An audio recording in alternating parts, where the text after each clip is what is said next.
Halo semuanya, Assalamualaikum warahmatullahi wabarakatuh. Kembali lagi bersama kita, Keisha Nauli, Putri Nurjana, Nabila Syifa, dan Rifando Anggrian Damara Putra. Kali ini kita akan membahas tentang penyakit paru obstruktif kronik atau yang biasa disingkat dengan PPOK. Nah, apa sih PPOK itu? Mari kita simak videonya.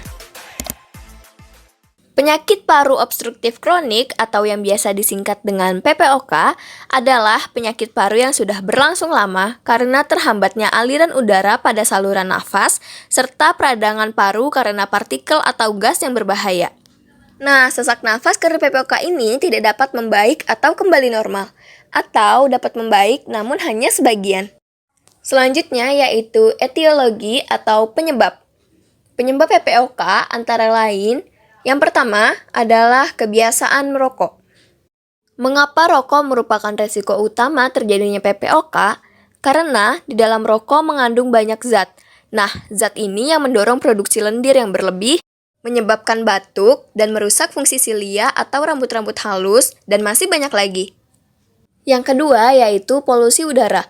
Polusi udara dibagi menjadi 3. Yang pertama, polusi udara hasil rumah tangga seperti asap dapur. Biasanya terjadi karena dapur dengan ventilasi yang buruk. Yang kedua, paparan terhadap polusi industri tempat kerja. Biasanya terjadi pada bidang pertambangan, karet, plastik, tekstil, dan lain-lain. Yang ketiga, asap kendaraan bermotor. Partikel-partikel yang terkandung dalam asap kendaraan bermotor membuat kerja paru-paru menjadi lebih berat. Selanjutnya yang ketiga yaitu perokok pasif. Asap rokok juga dapat membuat kerja paru-paru menjadi lebih berat. Yang keempat yaitu riwayat infeksi saluran nafas yang berulang. Apabila telah mengalami infeksi saluran nafas, maka fungsi paru-paru akan mengalami penurunan.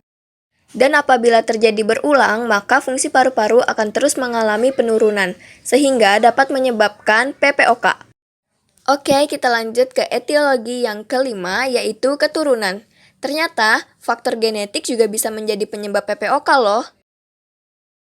Nah, ini dia etiologi yang terakhir, yaitu usia.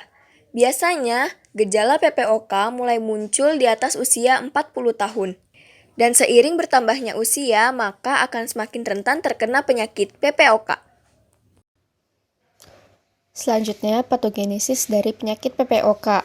Yang pertama, ada bronkitis obstruksi klinis, yang merupakan akibat dari inflamasi bronkus yang merangsang peningkatan produksi mukus, batuk kronis, dan kemungkinan terjadi luka pada lapisan bronkus.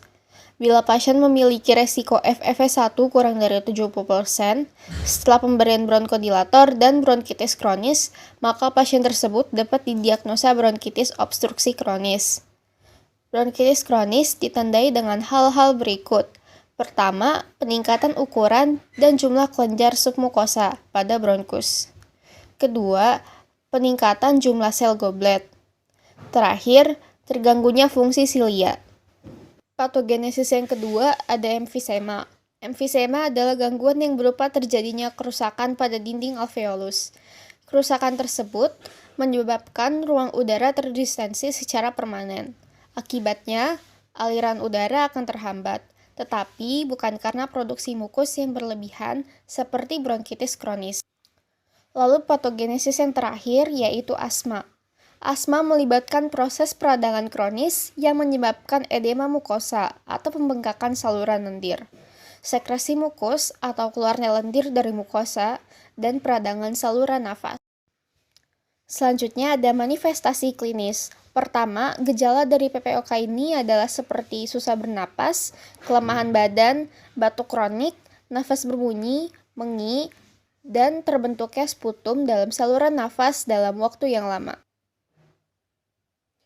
Dan yang terakhir, ada 6 komplikasi yang terdiri dari infeksi saluran nafas, pneumotoraks spontan, dyspnea, hipoksemia, aspidosis respiratori, dan yang terakhir, cor pulmonale. Pemeriksaan radiologi yang dapat dilakukan pada PPOK adalah foto ronsen toraks dan CT scan toraks. Pada foto ronsen toraks antero-posterior, lateral, dapat ditemukan hiperinflasi paru, hiperlusensi, diafragma tampak datar, bayangan jantung yang sempit, dan gambaran jantung seperti pendulum atau teardrop appearance. Pemeriksaan CT scan toraks dapat membantu dalam mendiagnosis berbagai tipe dari PPOK. CT scan lebih spesifik dalam mendiagnosa emfisema jika dibandingkan foto toraks polos. Nah, berikut ini adalah gambaran CT scan pada penderita PPOK emfisematosa yang di kiri dan non-emfisematosa yang di kanan. Dan ini merupakan gambar foto toraks PA dan lateral pada penderita PPOK. Lalu, ini merupakan perbedaan hasil ronsen antara paru-paru normal dan paru-paru pengidap PPOK. Tata laksana 1. Meningkatkan kesehatan secara umum. Meningkatkan kesehatan secara umum adalah memperbaiki pola hidup pasien penyakit PPOK, yaitu dengan menghindari debu, polusi udara, serta didukung dengan asupan nutrisi yang kuat. Kedua, ada olahraga. Semua pasien PPOK harus mendapatkan program olahraga, yaitu dengan meningkatkan daya tahan tubuh terhadap aktivitas. Olahraga memang tidak memperbaiki fungsi paru, tetapi olahraga dapat memperkuat otot pernafasan. Ketiga, ada berhenti merokok. Untuk pasien yang perokok aktif, berhenti merokok merupakan cara yang paling efektif dalam mengurangi resiko berkembangnya PPOK dan memperlambat progresivitas penyakit. Keempat, ada batuk efektif. Batuk membantu memecah sekret dalam paru, sehingga lendir dapat dikeluarkan. Caranya, pasien diposisikan duduk tegak dan menghirup nafas dalam. Lalu, setelah 3 kali nafas dalam, pada ekspirasi ketiga, nafas dihembuskan dan dibatukan. Kelima, ada bronkodilator. Bronkodilator adalah kelompok obat yang digunakan untuk meredakan gejala akibat penyempitan saluran pernafasan, seperti batuk, sesak nafas, dan lain-lain. Asma dan PPOK adalah dua kondisi yang sering diobati dengan bronkodilator. Bronkodilator bekerja dengan cara melebarkan bronkus dan merelaksasi otot-otot pada saluran pernafasan, sehingga aliran udara dari paru-paru dan ke paru-paru dapat berjalan dengan lebih lancar. Selanjutnya ada prognosis. Penyakit paru obstruktif kronik atau yang biasa disingkat PPOK merupakan penyakit paru yang berlangsung secara terus-menerus, sehingga menghambat aliran udara ke paru-paru. Hambatan aliran udara khas PPOK disebabkan oleh campuran gangguan saluran udara kecil dan penghancuran parenkim paru. PPOK lebih sering menyerang orang berusia paruh baya yang merokok.